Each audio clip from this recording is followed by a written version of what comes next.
Well, for more on this story, we're now joined in studio by Wits University Senior Economics Lecturer, Dr Peter Karungu. Thank you so much indeed for joining us. Welcome to the program. Thank you so much for inviting me, and thank you to the people watching the show.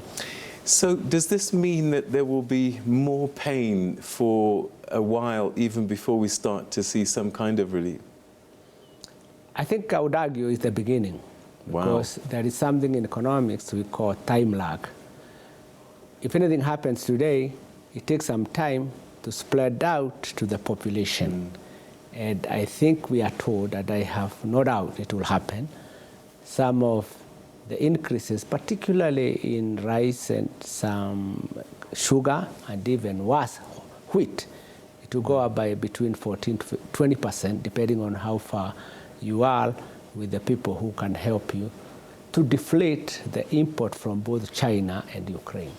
So what is it about East Africa in particular that we're seeing this massive movement?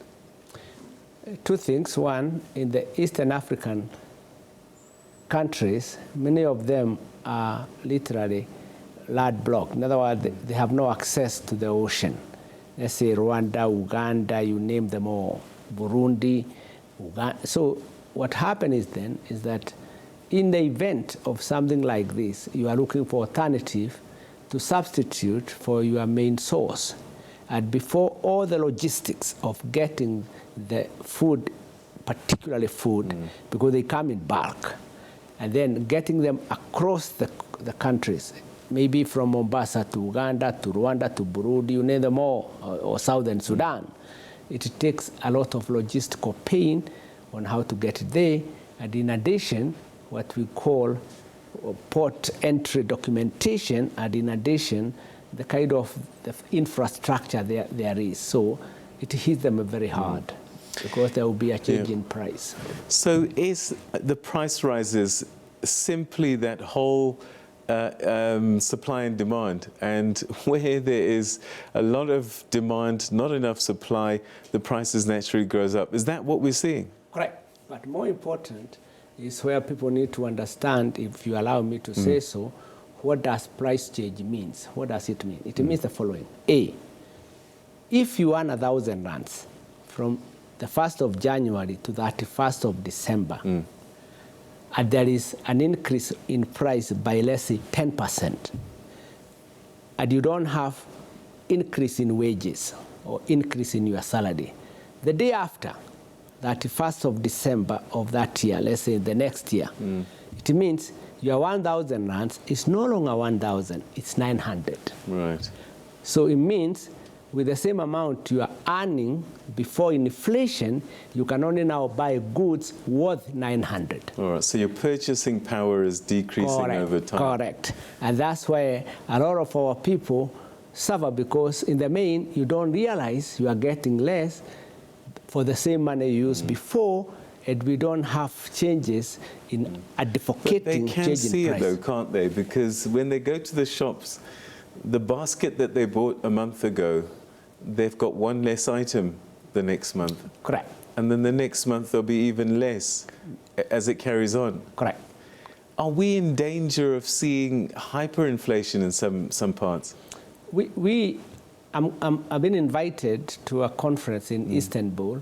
They're inviting all economists from the world to discuss this issue, the impact of this war worldwide. So on the 21st to the 22nd, I'm going there, maybe partly to share with the people what really is happening. But more important is what you are saying. In the event this war is prolonged, it has two impacts. First, the source of the supply of the product we need the most are affected. Two, the logistical supply, in other words, the ships, the mobility of the ships, the security of the ship become undermined. So we could see worse than we have ever seen. Worse, both Russia and Ukraine tend to supply across the board almost 30% of the wheat worldwide. That's a huge number considering where we are today. So it's in the interest of all of us, A, to stop the war, and 3, to open the channel of mobility of goods and services. And because we are dependent on importing food from places like Ukraine and Russia, we are hit quite hard, quite quickly. And one gets a sense that our governments never planned for these kinds of things because they're very unusual. You are very right. One of the things people take for granted is what we call supply chain, demand and supply.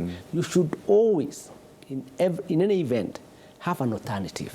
It doesn't matter. I always say to people, if you tend to outsource a product from, let's say, a supplier X, make sure you have no control of what happened to him or her or the country.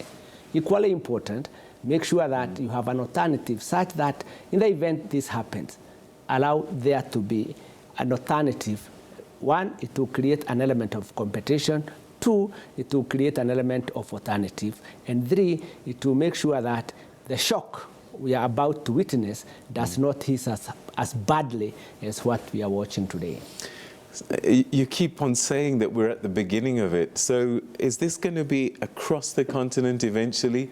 Because at the moment it looks as if some countries are weathering the storm a little bit better than others. You are very right.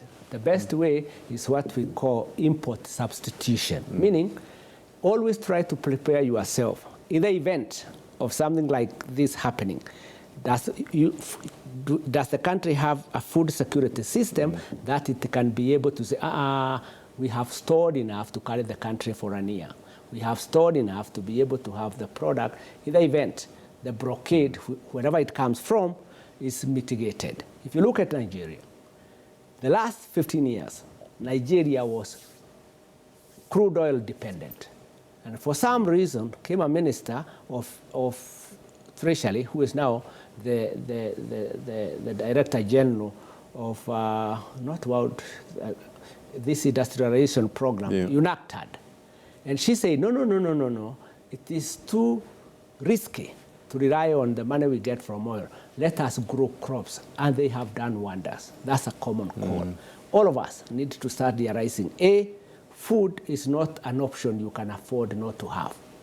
B, it is one of the requirements of human lives. 3, we have enough, particularly in South Africa. If I recall without doubt, in the early 90s and early 80s, and before independence, and even all the way to about 2000, we were one of the few countries worldwide who are net food exporter. If you are a net food exporter, you should be able now to say, can I sustain this system without any interruption for how long you can? Maybe 2 years, maybe 3 years.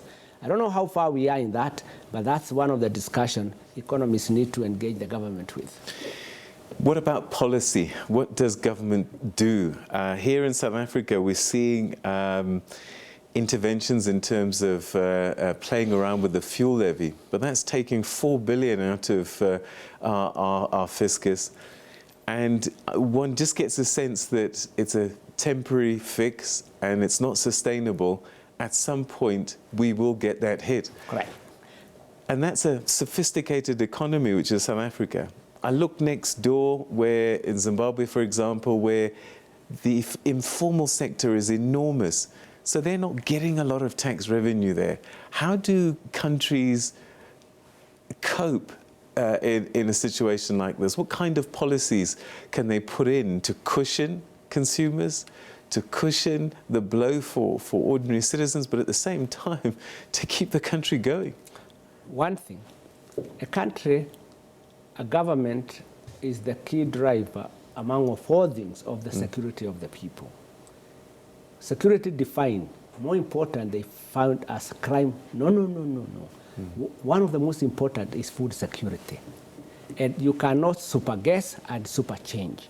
You should always be ahead of the game. You should always operate with what we call in economics the worst case scenario. Worst case scenario means there could be a disaster, there could be earthquake, there could be war you don't know where it's coming from, or there could be a global disassociation with your country for whatever reason, correct? Now, so like humanity, we always have, even you, I can bet you have something called savings, or you have some pension fund, or you have medical aid.